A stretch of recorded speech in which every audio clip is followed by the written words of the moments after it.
Ladies and gentlemen, let me ask you something. Have you ever scrolled through Instagram and suddenly felt like a complete failure? Everyone's in Bali, eating perfect food, driving perfect cars, posting perfect smiles, and you're sitting there, eating cold leftovers, wondering if your life came with a bug in the system. That's how comparison starts.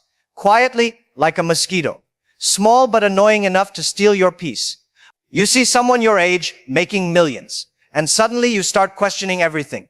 Wait, did I choose the wrong career? Should I have started a dropshipping business instead of college? It's funny, but dangerous. Because the more we compare, the more we forget our own lane. You can't drive straight while staring at someone else's car. I once met a young man who told me, "Sir, my classmate just bought a house, and I'm still trying to pay rent." I smiled and said, "Good. That means your story is still being written. If everyone succeeded at the same time, life would be a very boring movie." Listen, success doesn't have one release date for everyone. Some people are morning flowers, some bloom at night. The sun doesn't rush just because the moon shines early. But you know what's ironic? We look at someone's highlight reel and compare it with our behind the scenes. Their success might have taken 10 years, but you're judging yourself after 10 minutes of effort. Your time will come, but only if you stop wasting it, checking how fast others are running. Remember this, the more you compare, the more you forget who you are becoming. So stop refreshing their stories and start writing your own. You know, ladies and gentlemen, comparison is like a slow poison. It doesn't kill you instantly, but it eats your confidence bite by bite. I once met a young man who told me, "Sir, I feel stuck. My friends are ahead. One got a car, one got married, another bought a house. I'm doing everything I can, but nothing seems to work." I looked at him and asked, "Do you know what a seed feels before it grows?" He stared at me, puzzled. I said, "It's buried underground. It's dark, it's quiet, and it looks dead from the outside. But inside, it's building strength to break through." That's what your struggle feels like. Nobody claps when the seed is buried. People only clap when the tree gives fruit. But remember, the seed doesn't envy the tree. It becomes the tree when the time is right. Most people only see results. The fancy cars, the success, the photos online, but they don't see the nights of fear, the failures, the invisible work behind those results. You look at someone else's success and say, "They're lucky." But luck is just the name we give to other people's discipline we didn't witness. Take Morgan Freeman, for example. For decades, no one knew his name. He worked small roles, odd jobs, waiting and believing. His breakthrough didn't come until he was in his 50s. Imagine if he had quit at 40 because someone else made it before him. The world would have lost one of its most iconic voices. And J.K. Rowling, she was rejected 12 times by publishers before anyone believed in her story. Imagine facing 12 rejections while raising a child alone and still saying, "I'll try again." That's not luck, that's faith meeting patience. Some people bloom fast like spring flowers. Others grow like oak trees, slow, silent, but unshakable. You just have to know which one you are. So don't envy someone's lightning when your sunrise is still forming. Lightning fades quickly. The sunrise lasts the whole day. Life isn't a race, my friends, it's a rhythm. Everyone dances to their own beat. When you start comparing, you stop hearing your own music. And when you lose your rhythm, you lose your direction. Your time will come. Just don't spend it staring at someone else's clock. Ladies and gentlemen, these days comparison has become a full-time job and we don't even get paid for it. We wake up, open our phones, and start the daily competition. Who's on vacation again? Who bought a new phone? Who's suddenly a fitness model after one gym session? You scroll through 10 stories and feel like everyone is living in a movie while your life looks like the behind-the-scenes bloopers. And the worst part, you don't even realize when it starts controlling your emotions. You were perfectly happy with your cup of tea until you saw someone else sipping coffee in Paris. Now suddenly, your tea tastes like regret. That's the problem. Comparison kills joy silently. You don't lose happiness in one big moment, you lose it in small scrolls. But think about it. Everyone shows their highlight reel, not their reality. The guy showing his new car won't post about the loan. The girl showing her vacation won't post about the stress before it. And that friend who looks so successful, he's probably watching your stories, wondering why you look so peaceful. We're all comparing different chapters of unfinished books. You can't read someone else's page 100 when you're still writing page 10 and call yourself a failure. That's not how stories work. So, next time you feel behind, ask yourself, am I really behind or am I just watching the wrong scoreboard? Because real progress doesn't always trend. The loudest people aren't always the happiest. Your time will come the moment you stop checking how fast someone else's clock is ticking. We're all comparing different chapters of unfinished books. You can't read someone else's page 100 when you're still writing page 10 and call yourself a failure. But here's the truth, ladies and gentlemen. Comparison itself isn't evil. It's like fire. It can cook your meal or burn your house. It all depends on how you handle it. When you see someone doing better than you, you have two choices: jealousy or curiosity. Jealousy says, why them? Curiosity says, how did they do it? One drains you, the other trains you. The problem is, most of us see someone succeed and immediately say, they got lucky. No. Most people you admire worked while others slept. You just didn't see the nights they stayed awake questioning everything, or the failures they never posted online. You know what's funny? We've made comparison a daily routine. Wake up, check your phone, and let your peace disappear in 10 seconds. Oh, he's on vacation again. She's having brunch in Dubai. This guy's gym selfie looks like a movie poster. And then you look at yourself in pajamas, eating leftover noodles, and start doubting your entire existence. But here's the thing. Nobody posts their struggles.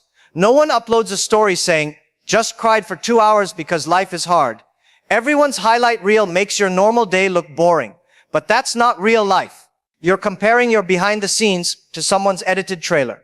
Let me tell you something powerful. If you're going to compare, compare correctly.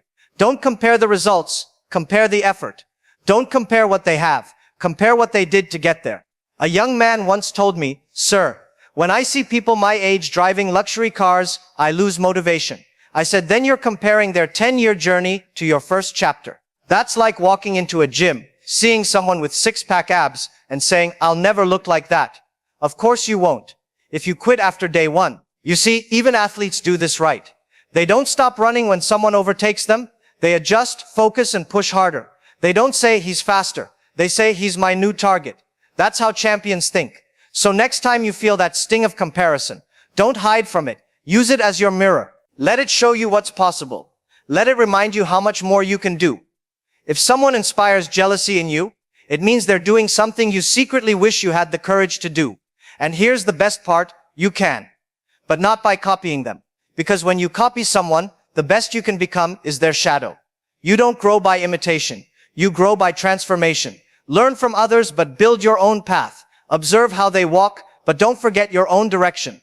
Their journey was designed for them. Yours is being written right now, step by step. Comparison is not your enemy if you control it. If you let ego drive, it becomes poison. If you let effort drive, it becomes power. So from today, stop comparing to complain. Start comparing to improve. Don't envy someone's chapter, earn your own. Because the energy you waste watching someone else's life could be the same energy that changes yours. Ladies and gentlemen, I've learned something about time. It never forgets the people who stay patient. You might feel invisible right now. You might feel like life skipped your turn. You're working hard, doing everything right, yet nothing seems to move. But let me tell you, delay is not denial.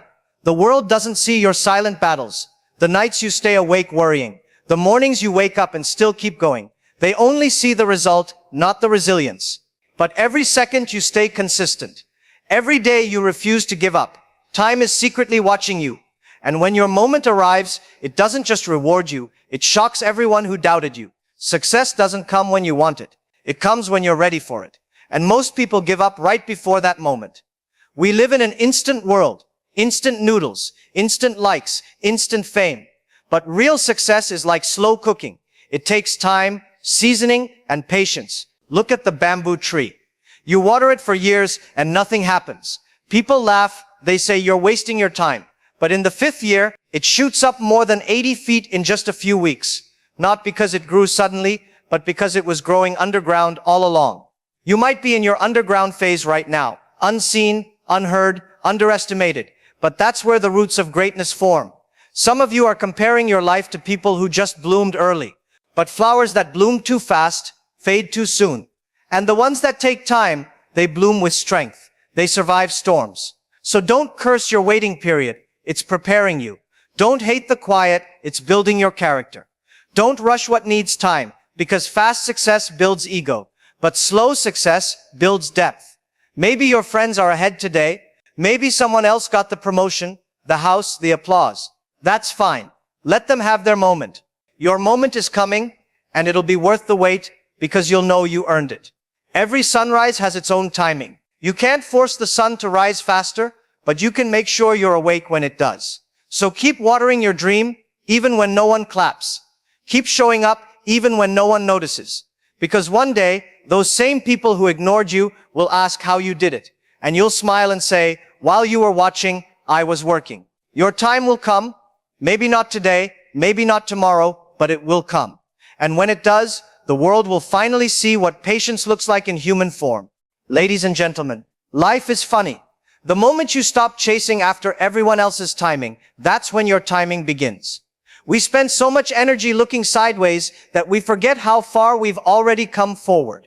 We measure ourselves by other people's calendars, other people's highlights, other people's noise, and then wonder why we feel lost. But success was never meant to be a race. It's a marathon where everyone has their own route.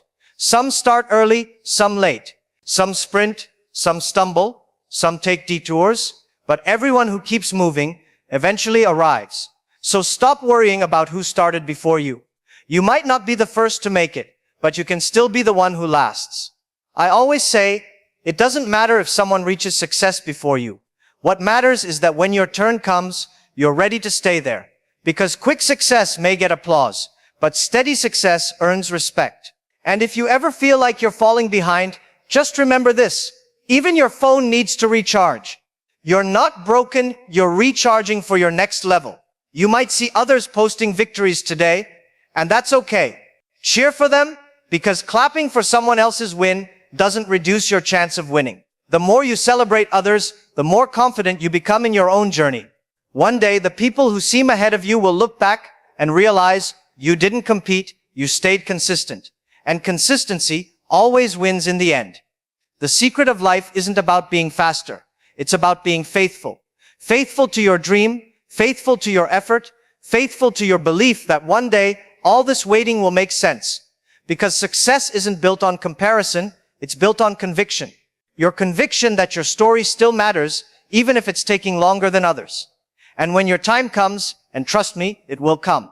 It won't just make you happy, it'll make you grateful. Because you'll realize every delay was preparing you, every rejection was protecting you, and every setback was directing you towards something better. So keep walking your path, my friend. Stop looking left or right. Your lane is special. Your story is not supposed to look like theirs. One day, your moment will arrive, quietly but powerfully.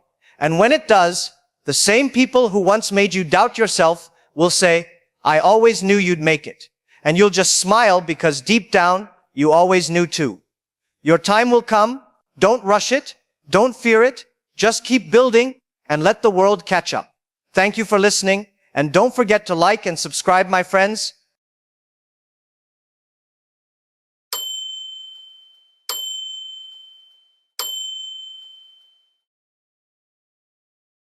Do you know the number one reason why people fail? It's not poverty. It's not bad luck. It's not even a lack of education. The number one reason people fail is because they complain. Yes, complaining. Think about it. How much time have you wasted in your life saying things like, my boss doesn't pay me enough, my family doesn't understand me, my city has no opportunities, the government is corrupt, I don't have time, I don't have money, I don't have connections? Be honest with yourself. How many times have you said these words? I said them too. I was the master of complaining. I remember walking out of job interviews, rejected again and again. Do you know the first thing I thought? Why is life so unfair? Why me? Let me tell you my story. I applied for 30 different jobs. Not one accepted me. 30. Can you imagine? Every single rejection felt like the world was telling me I was worthless. I remember the KFC interview. 24 people applied. 23 got the job. Who was the only one rejected? Me. That night, I lay in bed asking myself, why? Why me? Am I cursed? Am I not good enough even to fry chicken? I applied to Harvard 10 times. 10 times. Each time rejection, not even an interview. Just a letter saying no. At that time, I had two choices, complain or keep moving. But here's the truth I learned, and I want you to hear me carefully. Nobody cares about your complaints. When you complain, people will listen politely. They might even say, "Oh, I'm so sorry for you." But after 5 minutes, they move on. They go back to living their life. Your pain stays with you. Your excuses stay with you. Your complaints chain you down. And do you know the most dangerous thing? Complaining makes you blind. When you complain, you stop looking for solutions. You stop seeing opportunities. You stop asking, "What can I do?" And instead keep saying, "Why is this happening to me?" That question, "Why me?" has killed more dreams than failure ever will. Let me tell you something uncomfortable. Nobody is coming to save you.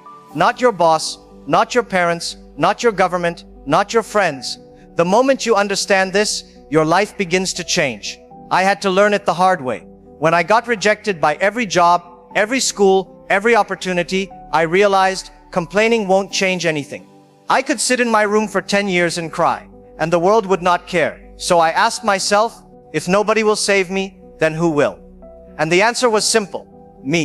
The day I stopped complaining, I felt something powerful. I felt free. Because complaining keeps you weak, but responsibility makes you strong. Life is never going to get easier. Your boss will still be unfair. Your parents may still not understand. Your city may still have no opportunities. Your government may still be corrupt. But you can get stronger. And when you get stronger, all of those excuses become meaningless. So here is my challenge to you. The next time you feel like complaining, stop. Ask yourself one question. Has complaining ever solved even one of my problems? You already know the answer. Complaining has never built a business. Complaining has never made anyone rich. Complaining has never created success. The only thing complaining does is keep you stuck where you are. And if you stay where you are, don't expect your life to change, because change only begins the day you stop complaining. The moment you stop complaining, something powerful happens. You begin to see. You begin to see opportunities where others only see problems. You begin to see hope where others only see failure. You begin to see a future where others only see darkness. I was once just a poor teacher, earning $12 a month. No one believed in me.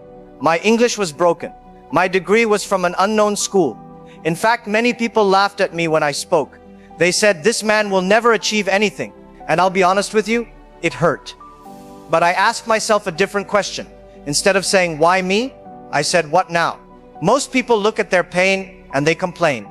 But I chose to look at my pain and ask, how can I use this? Do you see the difference? One mindset keeps you weak, the other makes you unstoppable. In the 1990s, when I first saw the internet, I felt something. Everyone around me said, "This is useless. It will never work here." They complained, "We don't have the technology. We don't have the resources. We don't have the future." But when I looked at the internet, I didn't complain about what we didn't have. I imagined what we could create. I gathered 18 friends in my small apartment. We had no money. We had no office. We had no big investors. But we had one thing: belief. Belief that if we stopped complaining about what we didn't have, we could start building with what we did have. Let me tell you, those early days were painful. We made mistakes every single day. We failed almost every week. We ran out of money again and again. And every time we failed, I had two choices: complain or learn. And every time, I chose to learn. Do you understand how powerful this is? When you stop complaining, failure becomes your teacher. Every rejection becomes fuel. Every mistake becomes a step forward. That's how pain turns into power. Think about this. When people complain, they waste their energy on blaming. But when you stop complaining, you use that same energy to build. The energy of anger can destroy you if you complain. But the energy of anger can also drive you if you take responsibility. That's why I say, your pain is not your weakness. Your pain is your power. I was rejected from every job, and that pain gave me the power to create my own company. I was laughed at by investors, and that pain gave me the power to prove them wrong. I was told I was a failure, and that pain gave me the power to fight every single day until success had no choice but to listen. Listen carefully. Success does not come to those who complain. Success comes to those who transform their pain into action. So the next time life hurts you, don't waste time saying, "Why me?" Ask instead, "What now?" Because the truth is simple. Complaining makes you weaker. Responsibility makes you stronger. Complaining kills your creativity. Responsibility creates solutions. Complaining keeps you trapped. Responsibility sets you free. And that is how your pain becomes your power. Let me tell you a truth most people don't want to hear. The biggest prison in the world is not made of walls, it's made of complaints. Every time you say life is unfair, I didn't get the chance, I don't have support, you build another wall around yourself. And slowly, you become a prisoner of your own excuses. But the day you stop complaining, that's the day you break free. Think about Abraham Lincoln. He lost elections, he failed in business, he was ridiculed by society. People called him a loser, a failure. But instead of complaining, he kept trying. Again and again and again, and one day, that failure became one of the greatest presidents in history. Now let me ask you, how many times do you give up after failing once, twice? Imagine if Lincoln had stopped after the first defeat, the second, the third.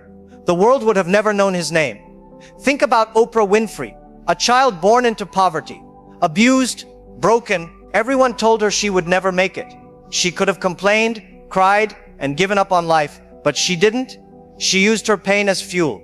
She used her suffering as strength, and today she is not just successful, she is a voice of hope for millions of people. Or Thomas Edison. Do you know what 1,000 failures feels like? Not 10, not 100, 1,000. Most people would collapse, they would complain, it's impossible. But Edison didn't complain. He said, I found 1,000 ways that did not work. That is the mindset of champions. And because of him, today we live in light instead of darkness. Do you like fried chicken? Let me tell you something funny. Colonel Sanders, the man behind KFC, was rejected 1,009 times. Imagine that, people slammed the door in his face 1,009 times. But he didn't complain, he didn't give up, and on the 1,010th try, someone finally said yes. That's the difference between complaining and persistence. And Nelson Mandela, 27 years in prison. 27 years of cold walls, chains, and lost time. Most people would come out angry, bitter, destroyed. But Mandela came out stronger, wiser, more compassionate. He said, I will not waste my life complaining. I will use my life to rebuild a nation. That is why the world remembers his name. Now let me return to my own story. When I was rejected by Harvard 10 times, I could have complained. When I applied for 30 jobs and got rejected by all 30, I could have complained. When even KFC rejected me, I could have sat down and cried, the world is unfair. But instead, I said, good, this is my test. Let's see what I can create. And that's when I gathered my 18 friends. That's when I started building. That's when my failures became my fuel. That's when my pain turned into my power. So let me tell you something very clearly. Complaining does not change your life. Action does. Look at your life right now. Your bills are not waiting for your complaints. Your family cannot eat your excuses. Your future will not grow because of your tears. But your actions, your responsibility will change everything. When you stop complaining, you stop being a victim and you start being a creator. You stop blaming the world and you start changing the world. You stop waiting for the future and you start building it. So I ask you today, what will you choose? Will you stay trapped in the prison of complaints, or will you break free and take responsibility for your life? Because remember, the choice is always yours. No one can steal your future. Only you can give it away by complaining. And no one can create your future. Only you can do it by taking action. So from this day on, promise yourself one thing. Whenever life gets hard, whenever failure knocks on your door, whenever rejection slaps you in the face, do not complain, smile, learn, rise, build. Because the day you stop complaining is the day your real life begins. And I promise you, the life you deserve is waiting right on the other side of your complaints. Thank you for listening, and don't forget to like and subscribe, my friends.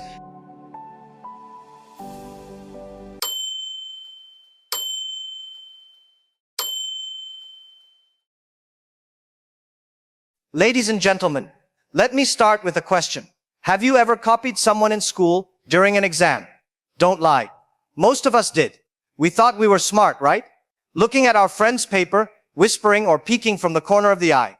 But here's the funny thing. Most of the time, we copied from the wrong person. You spend the whole exam feeling confident, and when the results come out, you realize both you and your friend failed. That is the first proof in life. If you copy someone else, you are not just behind, you are behind together. And life is no different. Look around. Most people don't live their own lives. They copy the way others dress, the way others work, the business they start, the car they buy, even the way they post selfies on social media. Have you noticed? One person goes to the beach, posts a photo with sunglasses, suddenly 5 of his friends are also at the same beach, same sunglasses, same pose. It's like a factory. The problem is, the more you copy, the more invisible you become. The world doesn't notice you because you're just another duplicate. Think of the world's most successful people. Did Elon Musk become Elon Musk by copying Bill Gates? Did Steve Jobs become Steve Jobs by copying Thomas Edison? No. In fact, Jobs once said, "We don't ship junk." His obsession with design wasn't copied, it was his madness. When everyone was making ugly computers, he wanted beautiful ones. That's why people lined up outside Apple stores, not because he copied, but because he dared to be different. But here's the biggest trap. Copying feels safe. When your friend opens a restaurant, you think, oh, I should open one too. When your cousin starts a YouTube channel, you start one too. With the same style, same topics, same thumbnails, and then you wonder why nobody watches. It's because people don't come to you for a second version. They already have the original. Imagine if Netflix copied YouTube completely. Would anyone pay for Netflix? No, people pay because it is different. So let me make you laugh a little. Imagine a parrot. No matter how beautifully the parrot repeats hello, people clap once, smile, and move on. But when a human baby says hello for the first time, the whole family throws a party, records videos, uploads them everywhere. Why? Because originality excites people, copying entertains for 2 seconds, and then dies. And here's the hard truth. Life only rewards originals. Copycats may survive, but they never win. When you copy, you are always one step behind, chasing someone else's dream, running someone else's race. And worst of all, you never discover your own potential. So tonight, as we begin this journey, I want you to ask yourself, are you living as the original version of yourself, or just a second-hand copy of somebody else? Because if you copy others, you may walk, you may run, but you will always stay behind. You know, life is very strange. When we are young, everyone tells us, look at him, be like him. In school, your teacher compares you with the topper. At home, your parents compare you with the neighbor's kid. And slowly we grow up believing the formula for success is copying somebody else's path. But let me tell you the truth. Comparison creates copycats, and copycats create mediocrity. Take business as an example. If one person opens a tea stall on the corner of the street, the next day, 5 more people will open tea stalls on the same street. And then instead of one successful stall, you now have 6 people fighting for the same customers. The first one maybe survives, but the rest, they close down one by one. Why? Because nobody came with originality. Let's talk about some famous examples. Remember Nokia? At one time, everybody had a Nokia phone. They thought the world would never change. But then smartphones came. Apple and Samsung took the risk of being different. Nokia, instead of innovating, started copying late, and the company that once ruled the world disappeared. The same story with BlackBerry. The same story with Yahoo. Copying never wins the long game. But let's bring this down to a personal level. Think of your friends. One of them gets a job in IT. Suddenly 3 more of your friends also want IT jobs, even if they hate coding. Another friend joins a gym. Suddenly everyone's buying protein shakes, new shoes, tight t-shirts. But you know what's funny? Within 1 month, 90% of them quit. Because copying energy never lasts. Only original passion keeps you consistent. Let me give you a funny one. How many of you have seen wedding dances on TikTok or Instagram? One couple makes a creative dance, it goes viral. Within 2 weeks, hundreds of other couples are doing the same dance at their weddings. But ask yourself, do you remember the copycats? No. You only remember the first one. So here's the lesson. People don't remember duplicates. People remember originals. History doesn't write about the second guy who climbed Mount Everest. History remembers the first. Do you even know the second name? No. Right? But everybody knows Edmund Hillary. That's the power of being first, of being original. And I want you to reflect. Are you spending your life being remembered or being forgotten? Because when you copy, you become invisible. So here's the challenge for you in this next stage of life.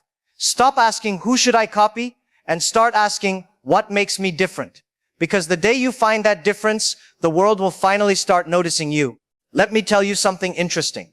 When we are children, copying is considered normal. You copy homework. You copy fashion. You even copy the way your best friend talks. But as adults, copying becomes dangerous because it steals your future. Think about this. Every generation has people who follow and people who lead. The followers wait for someone to show the path. The leaders build the path, and history only remembers the builders. Let me give you a funny story. A friend of mine once opened a burger shop. It became popular in his town. Within 2 months, 3 other guys opened burger shops on the same street. Guess what happened? The first one kept growing, but the copycats closed within a year. Why? Because when customers already love the original, they don't trust the duplicate. It's the same reason why you buy Nike shoes, not Mike shoes. Now let's look at a bigger scale. Remember Facebook? When Mark Zuckerberg created it, hundreds of people tried to make the same thing. Social networks with the same features, same design, same purpose. Where are they now? Dead. Facebook is alive because it wasn't just a copy. It was bold, it was unique, but let's be honest, copying feels tempting because it feels easy. You see someone succeed and you think, if I just do what they did, I will also succeed. But success is not a recipe you can copy from a cookbook. Imagine trying to bake a cake without knowing the secret ingredient. You can follow every step, but the taste will never be the same. That's life. You can copy the outer actions, but you cannot copy the inner vision. And here's the dangerous part. While you are busy copying someone else's dream, your own dream is dying silently. Maybe you were meant to be a writer, but you copied your friend and became a banker. Maybe you were meant to be an artist, but you copied your cousin and became an engineer. Years later, you realize you climbed a ladder that was leaning against the wrong wall. That's the most painful failure.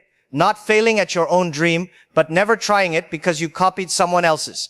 I'll tell you a story you know. Do you remember when YouTube Shorts became popular? Suddenly, everyone started making short videos. Same style, same topics, even the same background music. Some became successful, but 99% failed. Why? Because if your content looks like everyone else's, why should I watch you? People don't open YouTube to see the same video 100 times. They open it for something fresh. So here's the truth. Originality may feel risky, but copying guarantees failure. When you are original, at least you have a chance to stand out. When you copy, you are invisible from day one. I want you to ask yourself, if today is the last day of your life, would you be proud to say, I lived my own story? Or would you regret, I just lived as a shadow of someone else? Because at the end of the day, copies fade, but originals are remembered forever. There's a famous saying, the graveyard is the richest place on earth. Why? Because it's full of people who died with dreams they never lived, ideas they never tried, talents they never used, and one big reason they spent their lives copying others instead of discovering themselves. Let me give you some examples. Look at Michael Jordan. Do you think he became the greatest basketball player by copying other players? No.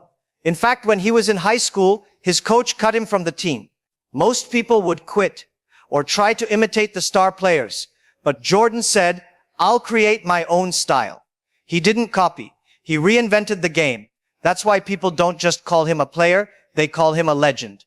Another story. Oprah Winfrey. She didn't copy the style of other TV hosts. She brought her true self, raw, emotional, honest. People connected with her uniqueness. If she tried to be the next Barbara Walters, nobody would remember her. But because she chose to be the first Oprah, the world will never forget her. Now think about business again. Amazon didn't become Amazon by copying Walmart. They didn't say, let's build another shop. They said, let's sell online when nobody else believes in it. Netflix didn't copy Blockbuster. They killed Blockbuster by daring to be different.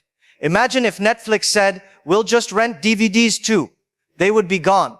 But by daring to be original, they built an empire. But the problem is, copying feels comfortable. It's like hiding under a blanket. It feels safe, but it keeps you in the dark. Originality feels dangerous because people will laugh at you. They will say you're crazy. It will never work. But let me ask you, isn't it better to be called crazy today and remembered tomorrow than to be called normal today and forgotten forever? Let's make it personal. Every one of you sitting here has a gift. Maybe you can write. Maybe you can sing. Maybe you can solve problems. Maybe you can make people laugh. But the world will never see that gift if you're too busy copying your neighbor's path. Nobody can beat you at being you. But everybody can beat you if you try to be somebody else. And here's the emotional truth. Copying kills confidence. You know why? Because deep inside, you know you're not being yourself. You may fool others, but you can't fool the mirror. Every time you look at yourself, you feel something missing. That emptiness doesn't come from failure. It comes from never trying your own road. So let me say this clearly. Life is short. Too short to waste on being a duplicate. The world doesn't need another version of someone else. The world needs the original version of you. Ladies and gentlemen, let me leave you with this. Think about the most powerful inventions, the most unforgettable names in history. None of them came from people who copied. The light bulb wasn't invented by someone who copied candles. The airplane wasn't invented by someone who copied trains. The internet wasn't created by someone who copied newspapers. Every great leap forward came from someone who dared to say, I will not copy, I will create. Now, I want you to imagine this. The world is like a huge racetrack. Millions of people are running. Most are running in the same lane, chasing the same dream, copying the same moves. And what happens? They all crash into each other. But a few, very few, step out of that lane and create their own track. And those are the people who finish the race alone and win. Maybe right now, people laugh at you because you're different. Maybe they say, your idea is too crazy, your dream is too big, your path is too strange. Let them laugh. Remember, people laughed at the Wright brothers before they flew. People laughed at Edison before the light bulb worked. People laughed at every great dreamer before history bowed to them. So ask yourself, do you want to spend your life being a copy in the crowd or the original that the crowd remembers? Here's the funny thing about copies. A fake Gucci bag might look good for 1 week, but sooner or later, it breaks. The real Gucci lasts. The world is the same. Fake lives break down, but originals last forever. So tonight, I challenge you, stop copying others. Stop running someone else's race. Stop chasing someone else's dream. The world already has one Elon Musk, one Steve Jobs, one Messi, one Oprah. It doesn't need another copy of them. What the world is waiting for, desperately, is you.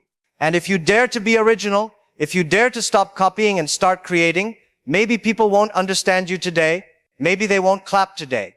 But one day, they will stand up, they will remember your name, and they will say, because this person refused to copy, the world became a little bit better. So go out there, live your own story. Because if you copy others, you will always stay behind.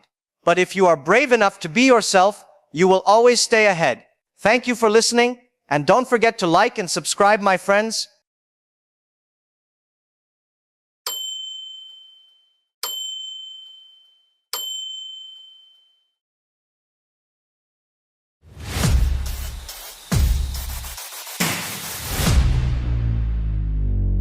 Ladies and gentlemen, let me start with a question that nobody likes answering. If your excuses were money, how rich would you be today? Because some people would be billionaires by now. Every day they mint new excuses, like a factory. I'm tired, I'm stressed, I'll start soon, next week, next month, next year. But here's the painful twist. Excuses have never paid a single bill in the history of humanity. Your internet bill doesn't care about your overthinking. Your rent doesn't lower itself because you had a rough week. Your electricity meter doesn't stop running because you were not in the mood. Life is brutally honest. It only respects action. Take Mr. Beast. This man literally started making videos on a broken laptop in his bedroom. He didn't say, I'll start when I get a perfect camera. He used what he had. Now he's the biggest YouTuber on earth. Imagine if he had said, I'm not ready yet. He'd still be in that bedroom, not building $10 million challenges. There are people driving Kareem, delivering food, doing freelancing, running tiny online businesses, editing videos on phones, selling pre-loved clothes on Instagram. They're not waiting for the perfect chance. They're creating a chance. They have the same problems, same stress, same pressure. The difference is simple. They stop negotiating with life. And you know what's funny? Some people say, I can't work now. Things are tough. But that's exactly why you should be working. Think about Virat Kohli. When he lost form, people destroyed him online. If he wanted excuses, he had thousands available. He could have said, pressure, criticism, mental load, but he didn't. He shut his mouth, fixed his mindset, worked like a monster, and came back with insane performances. Because excuses don't score centuries. Life doesn't give discounts during tough times. It gives more bills. When you look at people who've built themselves today, young entrepreneurs, creators, athletes, coders, designers, people who came from nothing but built something, they all have one thing in common. They were tired, but they still showed up. They were scared, but they still tried. They were broke, but they moved anyway. They didn't wait for a perfect mood. They didn't wait for approval. They didn't wait for things to settle. Let me share something real. I once met a young man who wanted to start a small business. Every month he came to me and said, "Sir, the market is not good right now. Maybe next month." 6 months passed. The market changed. The world changed.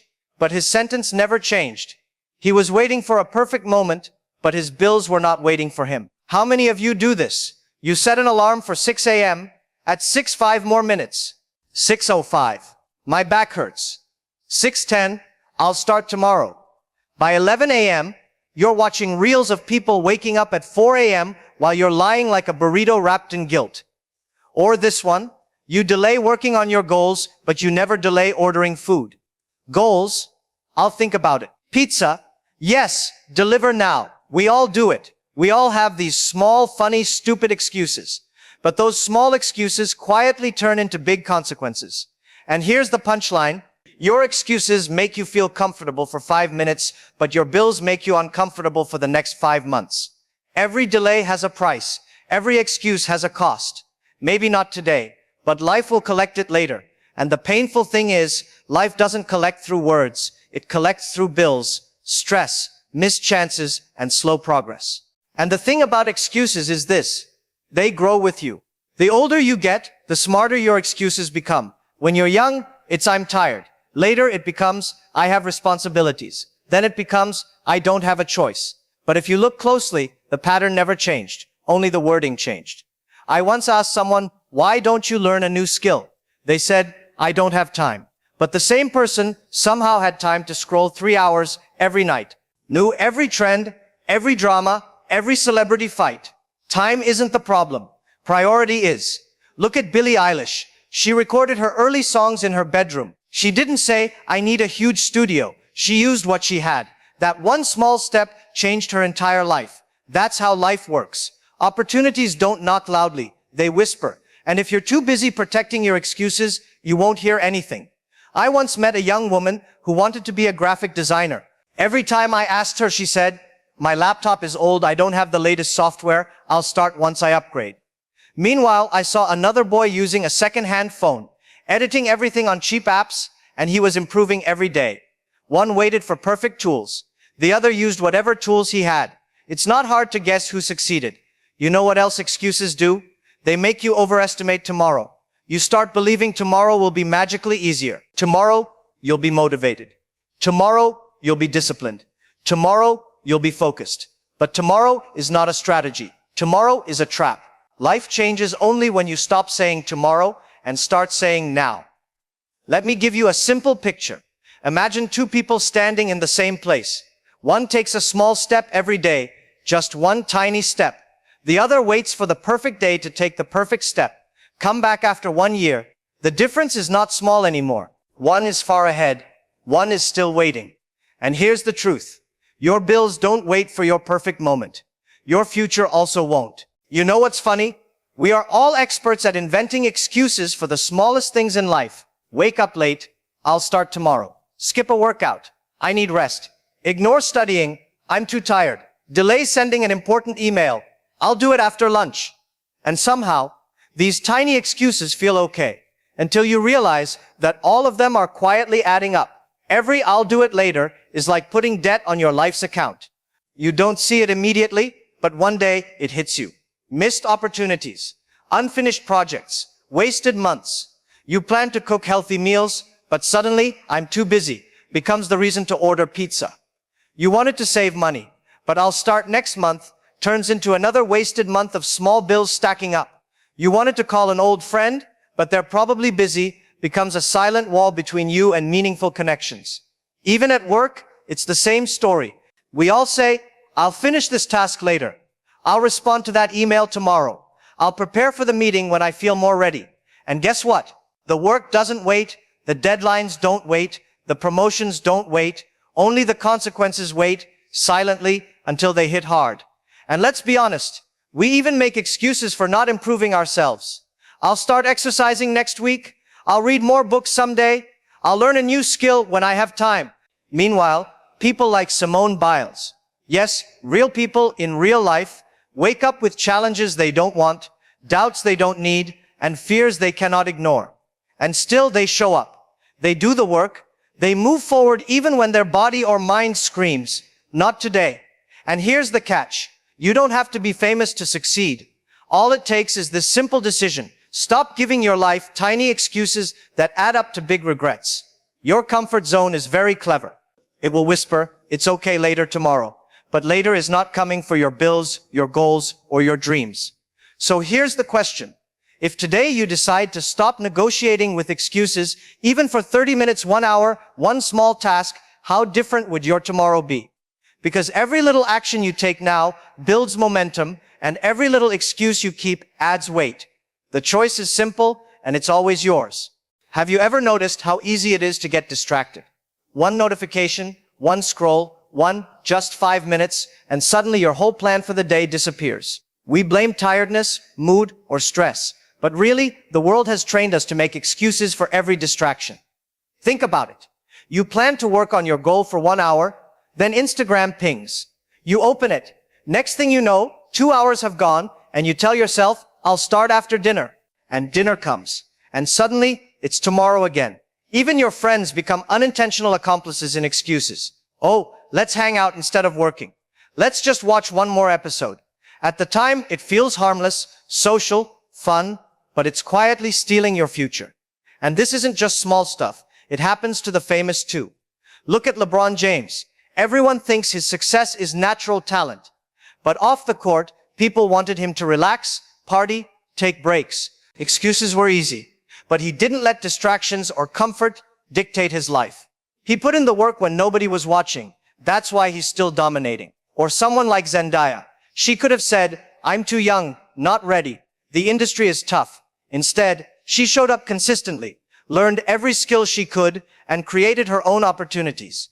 Even normal people face this, like the person who says, I'll eat healthy tomorrow, while scrolling reels for hours. Or, I'll start saving money next month, while buying unnecessary things today. Or, I'll start learning that skill next week, while binge watching videos of other people learning. The trap is subtle. Distractions are everywhere, excuses are everywhere, and slowly, day by day, they eat away at your potential. Here's the uncomfortable truth. If you don't fight small distractions, life will fight you with bigger problems. Debt, missed opportunities, stress, regret. All of these start as tiny ignored moments. So the question today is simple. What is one thing you will refuse to let a distraction or excuse steal from you? Maybe it's your focus for 1 hour. Maybe it's one small task. Maybe it's one conversation you've been avoiding. Because that one action, that one refusal to give in, is how momentum starts. And once momentum starts, excuses stop being tempting. Distractions stop being exciting. And your life begins moving forward. Now, let me be very honest with you. Excuses are comfortable. But comfort is a trap. Every person you admire, every successful creator, athlete, or entrepreneur, they all had the same 24 hours you have. They felt tired, they felt scared, they had bills, distractions, family pressures, and doubts. The difference is one simple thing. They refuse to let excuses run their life. Even in ordinary life, the examples are everywhere. The student who wakes up an hour early to study while friends sleep. The freelancer who sends proposals while everyone else scrolls through social media. The small business owner who wakes up at 5 a.m. to pack orders while most are still in bed. All of them understand one simple truth. Excuses don't create results. Effort does. And every excuse you make, no matter how small, silently adds up. Wasted hours, missed opportunities, unfinished goals, and dreams that never materialize. Think about your mornings. You hit snooze, you tell yourself, 5 more minutes won't matter. But those 5 minutes become 10. 10 becomes 30, and suddenly you're late, distracted, or demotivated. You say, I'll start my diet tomorrow. But instead of building health, you build habits of procrastination. You say, I'll save money next month, and your expenses quietly multiply. Life doesn't forgive these small excuses. Your bills don't ask how tired you were. Opportunities don't wait for your confidence to arrive. Deadlines don't pause for your motivation. But here's the good news. It's never too late to start. It doesn't matter how small the step is. It doesn't matter how messy your life feels right now. You can take one action today, no matter how small. Send that email, make that call, write that page, save that dollar, practice that skill, start that side hustle. Because action, even imperfect action, beats excuses every single time. And here's something important. Action creates momentum. Once you take one step, the next step becomes easier. The confidence builds, the fear fades. Even the smallest action today compounds into results tomorrow. So here's what I want you to do. Look at your life, look at your excuses. Pick one thing you will start right now, no delay, no negotiation. Even if it's small, even if it feels uncomfortable. Start today, start imperfectly, start now. Because the world does not reward potential. It rewards movement, it rewards effort, it rewards people who show up even when they are tired, scared, or unsure. Remember this truth and never forget it. Excuses may feel good for a moment, but action pays bills, builds skills, and creates your future. Every day you wait, life moves forward without you. Every day you choose excuses, opportunities slip quietly past. But every time you take action, you reclaim your power. You take control. You move closer to your goals. You start paying your bills, not with money alone, but with discipline, effort, and consistency. So today, stop negotiating with excuses. Stop letting distractions control your decisions. Stop waiting for the perfect moment. Start moving, start building, start acting. Even one small step today is worth more than 1,000 excuses tomorrow. Ladies and gentlemen, excuses don't pay bills. Action does. Your future is waiting. Will you show up? Thank you for listening. And don't forget to like and subscribe, my friends.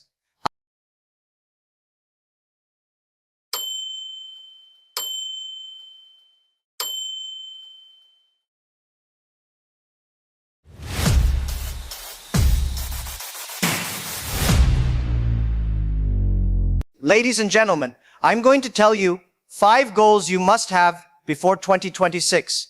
Not 5 dreams, not 5 New Year lies you tell yourself while eating snacks at midnight. Real goals, because if you don't set them, let me spoil the ending for you. Next year will be the same year, just with a different wallpaper on your phone. Same stress, same unfinished plans, same sentence. I swear I was busy. Busy doing what? Let's be honest. Scrolling, overthinking, planning a life you're not executing. So listen. The first goal decides whether the other 4 work or completely embarrass you. Become someone you respect when no one is watching, because your real problem is not motivation. It's that you don't trust yourself. And don't get offended, most people don't. Let me prove it. You set an alarm, you wake up, you look at the time, and in that moment, you start negotiating like you're at a flea market. Okay, 5 more minutes. Okay, but actually last 5. Okay, tomorrow I'll wake up early for sure. Tomorrow has heard that lie before. Or this one, you say, I'll start the gym from Monday. Monday comes. You say, let me just fix my sleep first. Your sleep has been broken since 2019. Or this classic.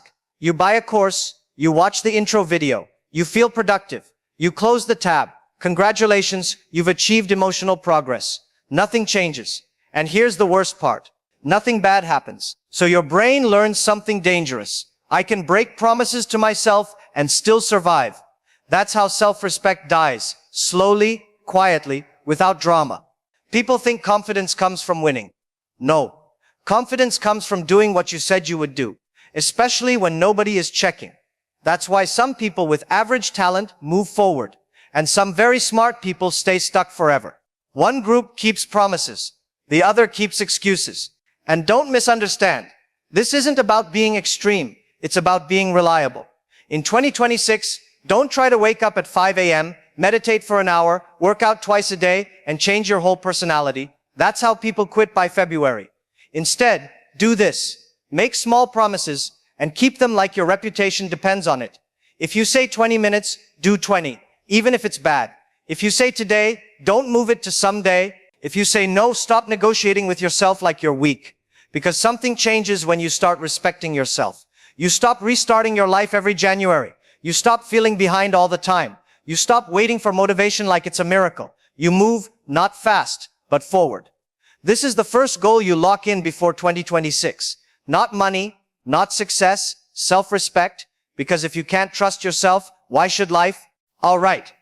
Now that we've locked in self-respect, let's talk about something everyone thinks they get, but almost everyone gets wrong. Your energy and your body. Because here's the truth. You can have all the ideas, all the motivation, all the plans, but if your body feels like a zombie running on 2% battery, guess what? You're going nowhere.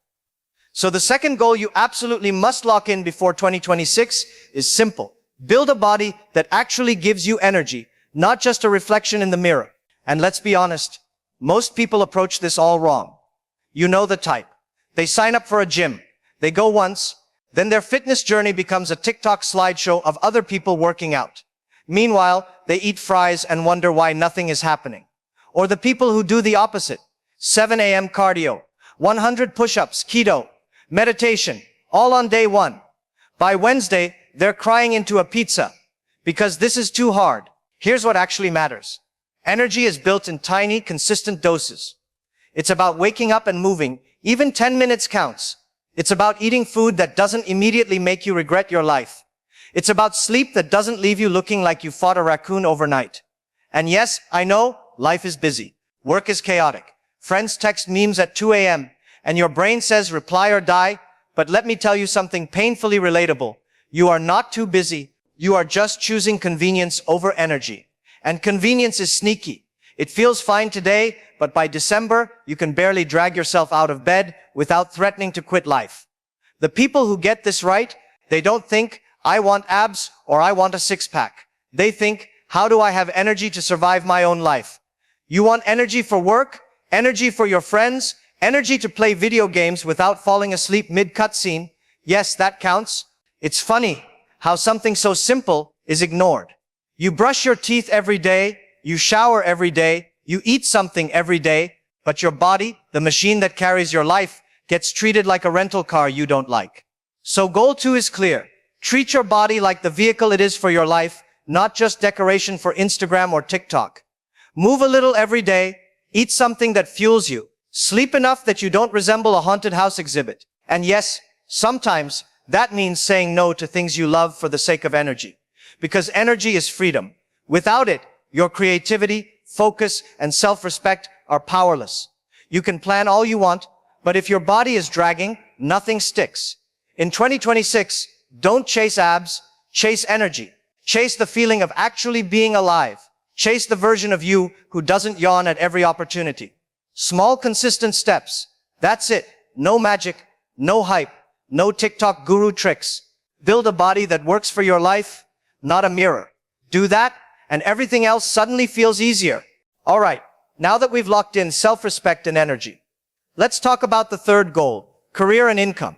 Here's the truth nobody wants to say. Most people work like crazy all year, and by December, they're exactly where they started, just more tired and annoyed at life. You know the type, Ron Thay, that friend who works 10 hours a day, answers emails at midnight, and still complains, I'll never get ahead. Meanwhile, they spend 30 minutes a day complaining in a group chat about how busy they are, but no actual progress.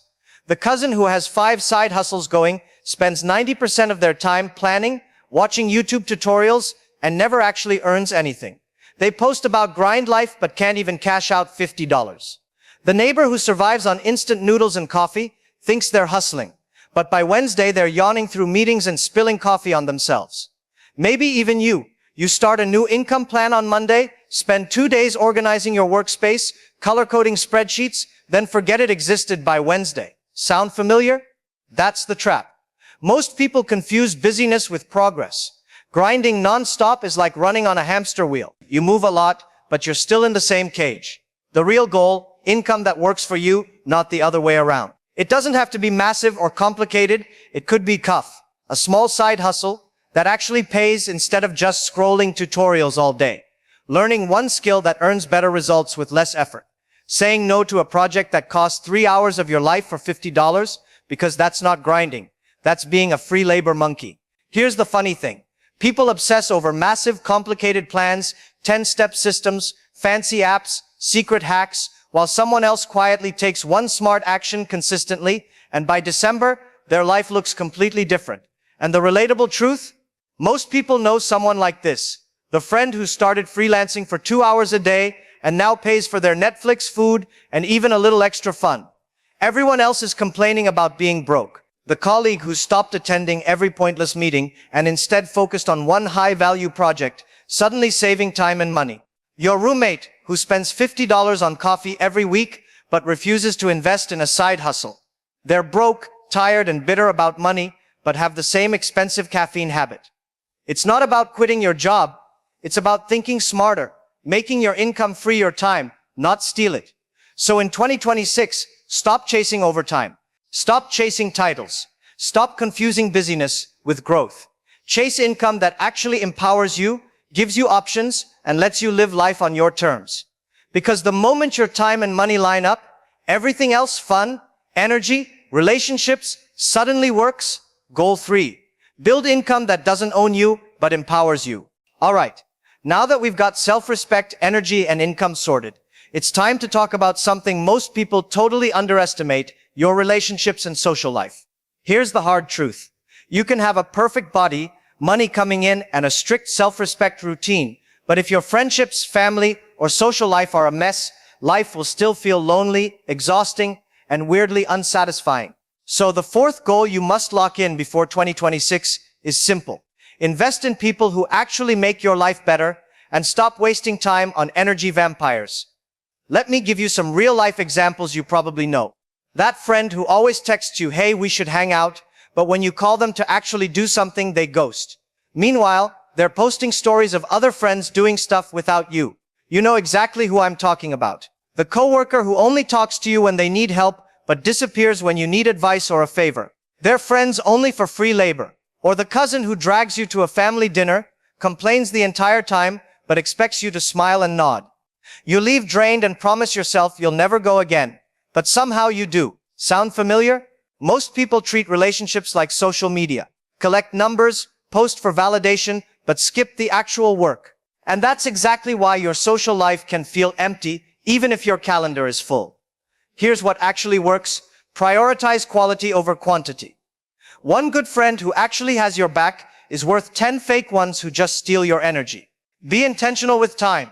Don't just hang out because it's convenient. Spend it with people who lift you, challenge you, and make you laugh. Cut toxic energy quietly. Yes, that means you might miss someone's drama-filled group chat. Good. Your life is better for it.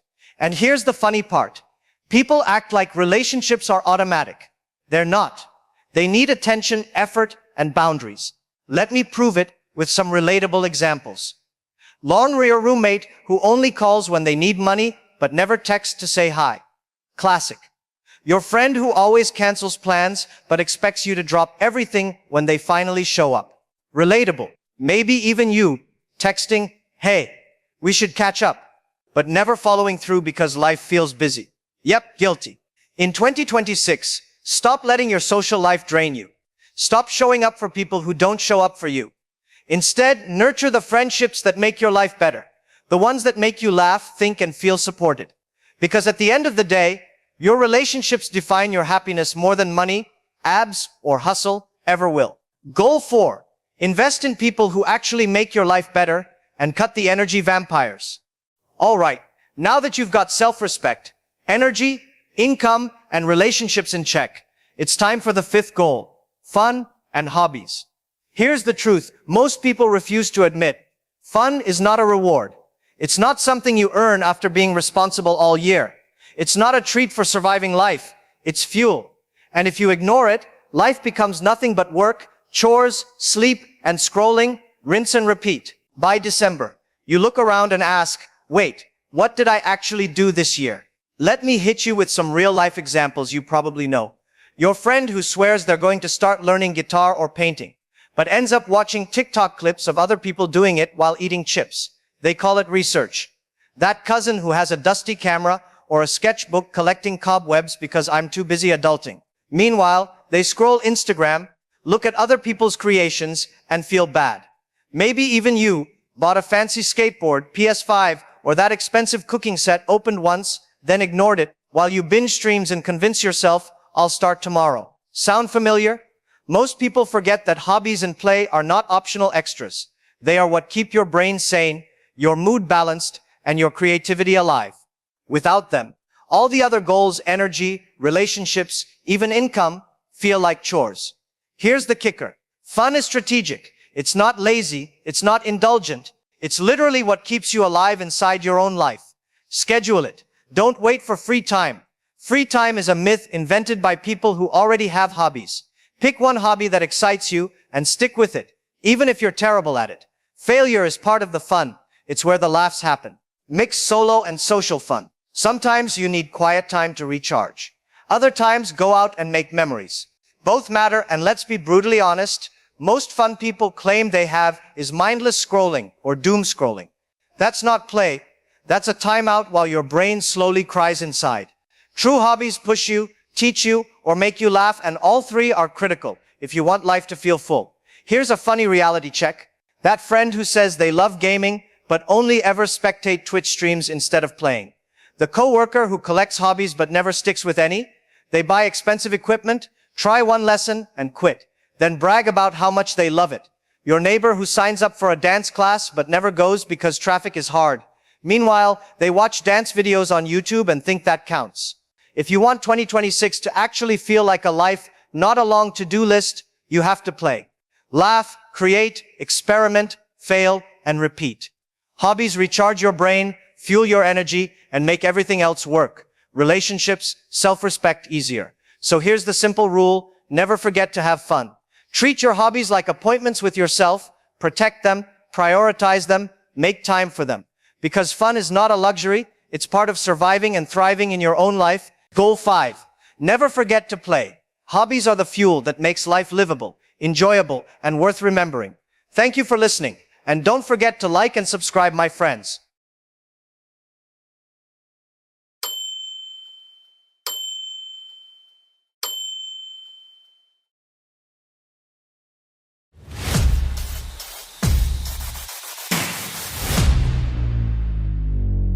Ladies and gentlemen, let me tell you something funny. Everybody wants to be rich, but nobody wants to look poor while becoming rich. That's the first problem. We live in a time where people are broke, not because they don't make money, but because they want to look like they already made it. You know, I once met a young man who told me, "Sir, I want to start a business. I just need some investment." I asked him, "Okay, how much do you have saved?" He said, "Nothing, but I just bought the new iPhone 17 Pro Max." I said, "Congratulations, you just invested in your financial problems." We laugh, but think about it. Most people are working hard just to impress other people who don't even care. You buy a car to impress neighbors who are too busy paying off their own car loans.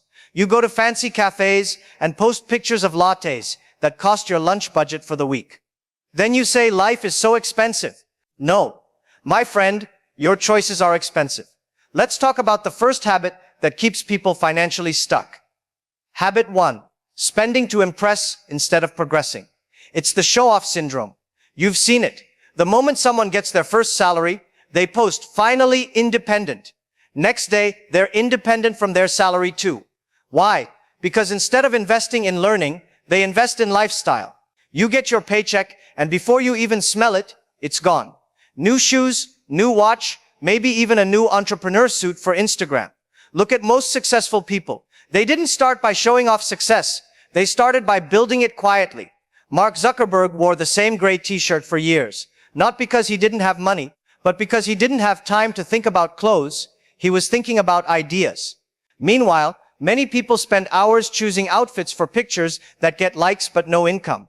And I get it. Social media has made us believe we're in a constant competition. You scroll and see people flying business class, eating at luxury restaurants, wearing designer shoes, and you feel like you're behind. But remember, people post their highlights, not their debts. You're comparing your behind the scenes to someone else's edited movie trailer. I once asked a friend who always had the newest gadgets, "How do you afford all this?"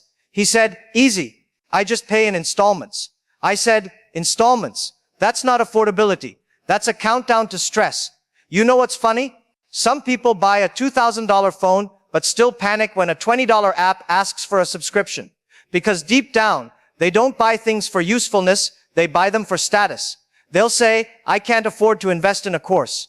But next minute, they're spending on a branded jacket that no one noticed except their wallet. If you truly want to escape being financially stuck, you must stop performing wealth and start building it. Real wealth is silent. Fake wealth is loud. You don't need to prove you're successful. You need to become successful. So here's the test. Before you buy something, ask yourself, will this help me grow or just help me show? If it's for growth, it's worth it. If it's for show, it's slowing you down. You can either look rich now and stay broke later, or look simple now and stay free forever. You see, the second habit that keeps most people financially stuck isn't about how they spend their money. It's about how they think about money. Because if your mind is broke, your wallet will just follow orders. Let me tell you something I've noticed over the years. Poor people don't actually lack money. They lack the mindset that attracts it. They treat money like it's magic. It disappears and they have no idea why. Habit 2. Thinking short-term, not long-term. It's the microwave mindset. Everybody wants quick results, quick money, quick fame, quick success. We've become a generation that can't even wait for the Wi-Fi to connect, and somehow we think wealth will just appear instantly. A guy once told me, sir, I want to make 10 lakh this year. I asked, okay, what's your 3-year plan? He said, 3 years? No, I want results this month. I told him, my friend, if your plans expire faster than milk, how will your wealth last longer than a week? We laugh, but this is real. People start something, a side hustle, a business, an investment, and the moment it doesn't give results in 2 weeks, they quit. They'll say, I tried, it didn't work. No, you didn't work long enough. Look at anyone who built wealth. They all had patience that most people today can't even imagine. Warren Buffett made most of his fortune after the age of 50. Do you know what that means? For decades, he was just planting trees while everyone else was looking for shade. Meanwhile, most people now can't even wait for 6 months before switching plans. We've become addicted to shortcuts. You open YouTube, how to get rich in 7 days. You open TikTok, side hustle that pays $1,000 a day. And we believe it. It's like thinking eating one salad will give you abs. One of my friends kept jumping from one business idea to another every 3 months. Drop shipping, crypto, NFTs, affiliate marketing. I told him, you've done everything except stick to something. Because wealth doesn't come from doing 100 things once. It comes from doing one thing 100 times better. I'll give you a small example. Imagine you're planting a mango tree. You water it for 2 weeks, then dig it out because it's not giving fruit. You plant another one, same thing. After a year, you've planted 20 trees and got 0 mangoes. Why? Because you didn't give any of them time to grow roots. That's exactly how most people treat their financial life. They never stay long enough in one direction to see results. They chase new opportunities because patience feels boring. But remember this, wealth grows quietly. Boredom is part of the process. You know who wins? The person who's willing to look unsuccessful for a few years while others chase quick wins. Because slow success builds character. Fast success builds ego, and ego spends faster than it earns. So if you really want to escape being financially stuck, stop asking how fast can I get there and start asking how long can I keep going. Because getting rich fast is luck. Staying rich long is discipline. And that's what separates people who dream about freedom from those who actually live it. The third habit that keeps people financially stuck, and I promise this one hurts, is depending too much on one source of income. Let me explain. Most people today are walking on a financial tightrope, and they don't even realize it. They have one job, one salary, one source of money, and 0 backup plans. It's like driving with one tire and praying the road stays smooth. You know what's funny? People say, I want to be financially free, but they live like their boss is the only person in the world who can give them oxygen. If that one job disappears, boom, panic, stress, fear, everything collapses overnight. And they'll say, the economy is bad. No, the economy had options. You didn't? Let me tell you a story. One of my friends worked in a top multinational company. Good salary, big title, new car. Every month he'd say, I'm comfortable. Then one day, that company merged with another. He got a polite email. Thank you for your service. In one moment, comfort turned into crisis. He came to me and said, I didn't expect this. I said, of course you didn't. Because when you depend on one income, you give someone else full control over your life. That's the dangerous illusion, the illusion of security. Most people don't chase growth because a fixed salary feels safe. But safety is not freedom. Safety is just comfort with a deadline. Look around at successful people, not the flashy ones, the smart ones. They all have multiple streams of income, a business, investment, side projects, or at least skills. Even a musician has royalties. But the average person, they wait for one salary and treat it like oxygen. And you know what's worse? They don't use that salary to create another stream. They use it to buy liabilities. If your money only goes to rent, food, and things that lose value, your future is shrinking. But if your money goes into assets, things that make more money for you, your future is expanding quietly. A student once asked me, "Sir, I only earn 50,000 a month. How can I create multiple incomes?" I told him, start with skills. Learn something that can earn even when you sleep. Freelancing, marketing, teaching, investing, anything. Because you can lose a job, but you can't lose a skill. And I'll tell you this, in today's world, your second income isn't a luxury. It's insurance. Imagine your main income disappears. Do you panic or pivot? That answer tells me everything about your financial mindset. One of the richest people I know once said, "Never rely on a single source. Make the river flow from different directions." And it's true. If one dries up, the others keep you alive. But sadly, many people are busy upgrading their phones instead of upgrading their income sources. They'll say, "I don't have time to learn." Oh, really? You've watched every Netflix series ever made. You definitely have time. You're just investing it in entertainment instead of empowerment. Here's the truth. If your income stops when you stop working, you don't own a financial system. You are the financial system. And the moment you fall sick, tired, or replaced, your system crashes. So build systems that earn even when you rest. It doesn't matter if it starts small. What matters is that it starts. Because one day you'll realize true freedom isn't about having a high salary. It's about having choices. And choices only come when your money works harder than you do. The fourth habit that keeps most people financially stuck is sneaky. It's not about what they earn or spend. It's about what they never learn. Habit 4, not educating yourself about money. You know what's funny? People will spend 4 years studying how to work for money, but not even 4 hours learning how to make money work for them. We grow up learning algebra, Shakespeare, and the parts of a frog, but nobody teaches us taxes, investing, or how to handle a credit card properly. So we graduate smart, but financially blind. And when I talk about financial education, I don't mean go get a finance degree. I mean understanding how money moves, how it grows, multiplies, and quietly disappears if you don't pay attention. I met a young employee once, brilliant guy, tech genius, but every month he'd be broke before the 20th. I asked him, "Where does your money go?" He said, "I don't know." I told him, "Then your money is more educated than you. It knows how to disappear. You don't know how to keep it." And that's the problem. People work hard, but their money works harder leaving them. You don't need to be a genius to be financially smart. You just need curiosity. Learn the basics. How savings grow, how compound interest works, what inflation does, what assets and liabilities truly mean. Let me explain simply. If you buy things that take money out of your pocket, that's a liability. If you buy things that put money into your pocket, that's an asset. Most people don't know the difference. They'll say, "My car is my biggest asset." Really? Does it pay you or drain you? If your asset cries for petrol every week, my friend, that's not an asset. That's a toddler with 4 wheels. Look at people who grow wealthy. They're always learning. They read books about business. They listen to podcasts about finance. They learn from mentors, from mistakes, from every opportunity. Meanwhile, others say, money is complicated. No, being broke is complicated. A friend of mine once said, "I'll learn about investing when I have money." I told him, that's like saying you'll learn to swim after the flood. Financial education doesn't start after you have money. It's the reason you'll ever have any. Even if you can't invest yet, learn how.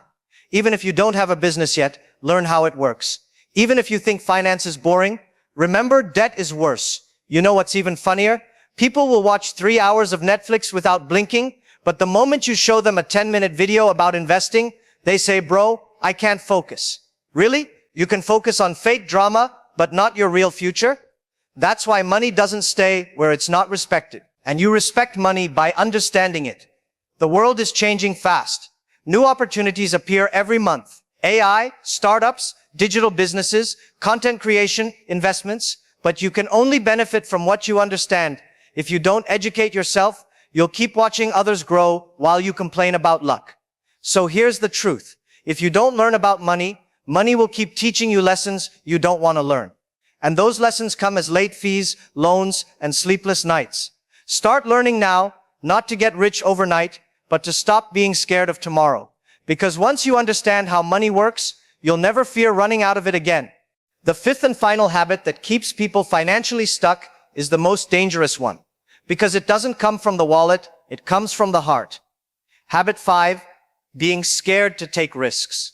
You see, most people aren't poor because they don't get chances. They're poor because they reject them. Every time an opportunity shows up, their first reaction isn't, how can I do it? It's what if it fails? And that's the exact question that keeps millions stuck forever. Let me tell you something. Safety feels good, but it's also a trap. Comfort zones are like soft pillows. Great to rest on, but dangerous to live on. I met a man once who told me, I've been working in the same job for 15 years. I said, that's good, but why haven't you tried anything else? He said, because I'm scared. What if I lose everything? I told him, you already have. You lost 15 years of growth. You see, the problem with fear is it doesn't stop bad things from happening. It just stops you from happening. You think you're avoiding risk, but really, you're avoiding life. And I get it. We all grew up being told, be careful, don't fail. But the truth is, the people who make it big are not the ones who avoid failure. They're the ones who learn from it. Take examples from people we all know. Do you think Netflix started as a billion-dollar idea? No. It started because one guy was angry about a $40 late fee from Blockbuster. He took a small risk and built an empire, while Blockbuster played safe and died playing safe. Or take Dyson, the vacuum company. The founder built 126 failed prototypes before making the one that worked. Imagine if he had quit after the first 50 or the first 500. Most people can't even handle 5 rejections before saying, it's not for me. The reality is, risk doesn't ruin people. Fear of risk does. And you know what's ironic? Doing nothing is also a risk. When you stay safe, the world keeps moving. Prices rise, technology evolves, new opportunities appear, and you stay exactly where you are.